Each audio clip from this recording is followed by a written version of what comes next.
In a world that never stops changing, it's easy to feel overwhelmed. We are told the key to success is learning a specific skill, like coding, mastering AI, or business strategy. But what if the real advantage lies elsewhere? What if the future isn't won by the smartest person in the room, but by the one who masters three fundamental skills that no one is teaching you? If you feel overwhelmed by the pace of change, hit that thumbs up and stay with me because this is exactly what you need to hear.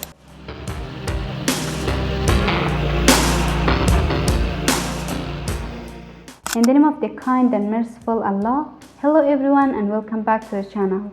If you're new here, I am Asma Jawahiri. We live in a world where knowledge and skills are the most important thing. That's the goal that you're after more than money. You want to develop knowledge and skills. So the first essential skill is learning to cooperate. No matter your field, no significant challenge is overcome alone. The ability to listen, to emphasize, to combine unique strengths with others, that's where real innovation happens. It's about building bridges, not walls. It's about understanding that our collective intelligence always overweights our individual efforts. You must view social intelligence, getting along with people, cooperating, and understanding group dynamics as a skill. It's not an innate talent you're either good or bad at. It's something you develop. This skill means paying close attention to people and understanding their individual needs and knowing how to work with their energy, what they're missing in life, and you're able to supply that. It's about entering their world, avoiding unnecessary offense, and offering constructive criticism. Because if you don't understand that being social is a skill, if you don't develop it, you could be the greatest at whatever you could do. Think of it this way. You could be the greatest entrepreneur in the world, but if you can't work with people, your knowledge and skills will be neutralized.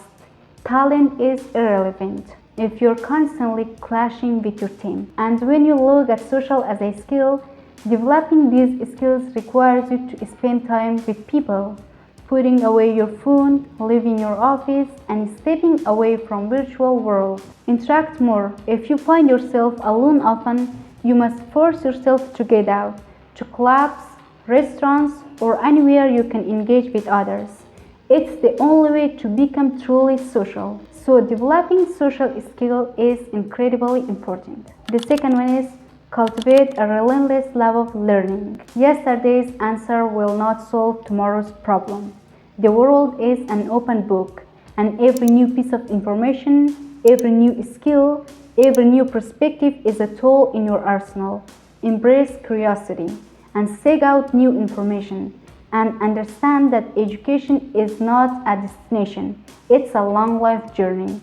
The moment you stop learning is the moment you stop growing. And here is an example. Imagine two people. One stops learning after formal education, while the other remains a perpetual student. 10 years later, the difference is day and night.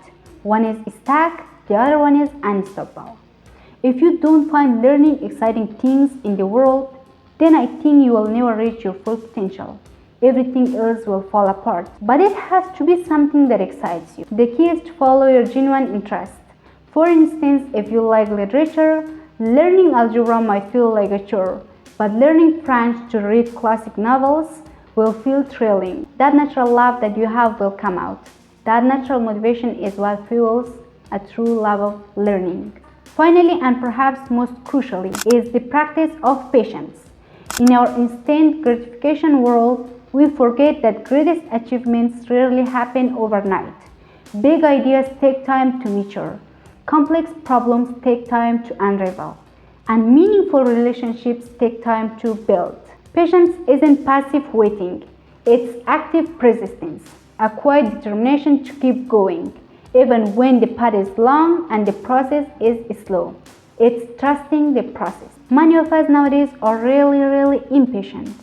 And the reason why I think it's gotten worse is we are so used to the power of our phone, our computers, that we think everything should be happening quickly and instantly.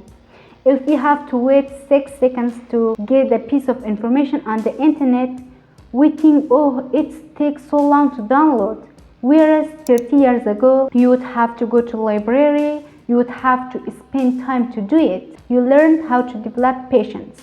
But people are so impatient because everything is so quick and easy and powerful right now. So you want to be able to slow things down.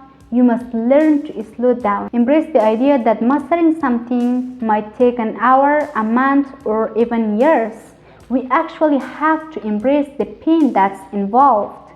So learning anything, mastering any skill involves pain. So developing patience is absolutely critical thing. Learn to be okay with the tedious part of practice. This is closely related to the ability to tolerate boredom and manage anxiety, right? So sometimes boredom is a good thing. Sometimes being frustrated in what you are doing is okay, because it forces you to be patient and to slow things as well. Another most important thing is managing anxiety. So when you are starting something out, when you're trying to build a business, when you're trying to write a book, when you're trying to create a movie, whatever it is, you're going to feel a lot of anxiety because it's not there. It's going to take a lot of work. You're looking for a month, but years of work to produce it. And it makes you kind of anxious and impatient. But being able to deal with your anxiety, being able to handle it and manage it and not get in a hurry to get the goals that you want is very important. Those elements of dealing with boredom, dealing with anxiety and impatience all are interrelated. They are the ability to slow things down, to deal with the micro aspects of any kind of learning process. So what's the end game? By love of learning, practicing of patience, and being good with people, you will reach a point where you have mastered a couple of things, right? So it's not like you want to go through life to only master one thing. At least you want to learn 3 or 2 real skills in the world. So reach a point where you develop 2 or 3 basic skills. Then in your 30s or beyond, you can combine them to create something entirely new and innovative. In an age overflowing with information, I can guarantee if you develop this mindset, something brilliant will happen for you. Cooperation, a love of learning, the quiet strength of patience. They are not just skills, they are the bedrock for navigating uncertainty, fostering innovation, and building a truly fulfilling life.